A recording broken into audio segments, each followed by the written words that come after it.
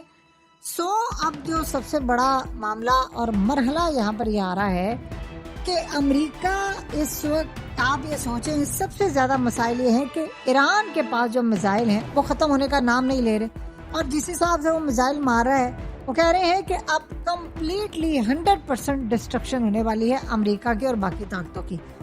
مسئلہ یہ ہے کہ اب یہ کہاں پر جائیں گے؟ دیکھیں، دنیا کے بہت بڑے جو ادارے ہیں انہوں نے کام یہ کیا کہ اب یہ ریئل اسٹیٹ کا ایک کریش آ رہا ہے۔ ریئل اسٹیٹ کا جو کریش آ رہا ہے وہ بڑا تباہ کن ہے، بڑا خطرناک ہے، پوری دنیا میں کرائسس آنے والا ہے۔ مسئلہ یہ ہے کہ انویسٹرز اس وقت انویسٹ نہیں کرے، انہوں نے اپنا پیسہ ہولڈ کر لیا ہے۔ پوری دنیا کے اندر ہے، یہ بالکل 2007 والی صورتحال ہے، اور ہم بالکل وہی کرائسس، گلوبل فائنینشیل کرائسس کی طرف بڑھے ہیں۔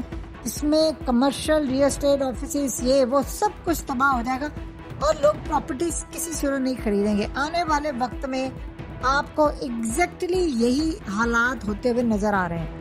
اب مسئلہ سارا یہاں پر یہ ہے کہ ایران کے اندر اس وقت کیا صورتحال چل رہی ہے۔ دیکھیں، ایران اس وقت مکمل طور پر تباہی مچا رہا ہے پورے ورلڈ میں، وہ اٹیک پر اٹیک کرتا جا رہا ہے۔ ایران نے اس بات کو میک شور کیا ہے کہ انہوں نے ہر صورت پورے ورلڈ کے اندر اٹیک کرنے۔ اب جو کرٹیکل پوائنٹ اس وقت آ چکا ہوا ہے امریکہ کا، اس میں اب امریکہ نہ تو تائیوان کا دفاع کر سکتا ہے۔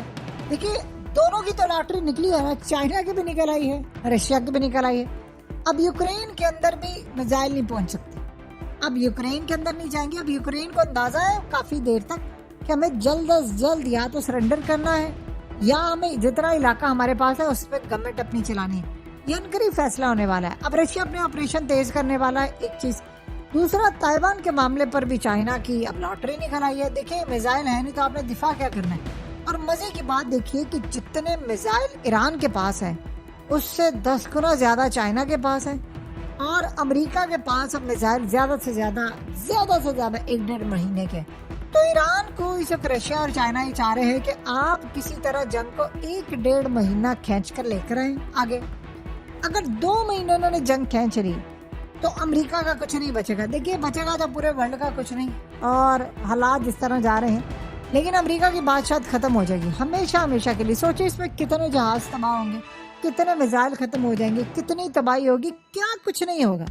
تو کیا اس صورتحال میں امریکہ سروائیو کر پائے گا؟ امریکہ مینج کر پائے گا؟ کبھی بھی نہیں کر پائے گا۔ یہی اصل مسئلہ ہے جو ایران چاہتا تھا۔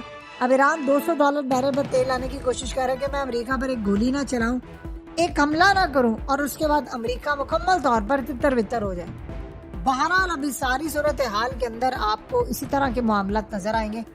ٹائم بالکل تھوڑا ہے، اور امریکہ جس حساب سے، دیکھیے اب امریکہ کی جو کیپیسٹی ہے، اگر وہ 1.5 مہینے کے بعد اس کے تقریباً سارے میزائل ختم ہو جاتے ہیں، ظاہر سی بات ہے ایسا تو کوئی بھی نہیں کرے گا کہ جی ہم بالکل ہی اتنے فانک ہو جائیں کہ اپنا دفاع نہ کر پائے۔ 2 ہی کام ہوگی، سپلائی کم ہو جائے گی اور میزائل لگے۔ اس وقت آپ کو پتا ہے سارے کا سارا ورلڈ کیا کر رہا ہے؟ وہ کوئی بھی اب امریکہ اور دیگر ان کے اتحادیوں کو میزائل دینے کو تیار نہیں۔ سب اپنا دفاع کریں، ان کو نہیں پتا کل کو کیا ہو جائے، کیا کرائسس آ جائے۔ اور دوسرا، بیک اینڈ پر ایران سے معاملات بھی سارے طے کریں کہ بیٹھ کر بات چیت کر لیں۔ امریکہ کا انجام بہت برا ہو رہا ہے، بہت برا ہو رہا ہے۔ کبھی زندگی میں کسی نے نہیں سوچا تھا، اور اسرائیل جس نے ریلائی امریکہ کے میزائلوں پر کیا ہے، اب بتائیں وہ کیا کرے گا؟ نہ اسرائیل کے پاس میزائل بچے، نہ ان کے پاس بچے. اب دنیا کے اندر ڈیفنس سسٹم بھی کام نہیں کرے، اوپر سے ڈیفنس سسٹم کے اندر استعمال ہونے والے میزائل نہیں. اور مزے کی بات ہے، اگر میزائل ہوتے بھی تو وہ میزائل بھی کام نہ کرتے. یعنی یہ بھی بڑی عجیب صورتحال ہے. اس کی ریزن کیا ہے کہ جو ڈیفنس سسٹم ہے اس کی کیپیسٹی ہے میزائل روکنے کی، وہ بھی کام نہیں کر پائے گی. تو کھیل اب امریکہ کا ختم ہو چکا.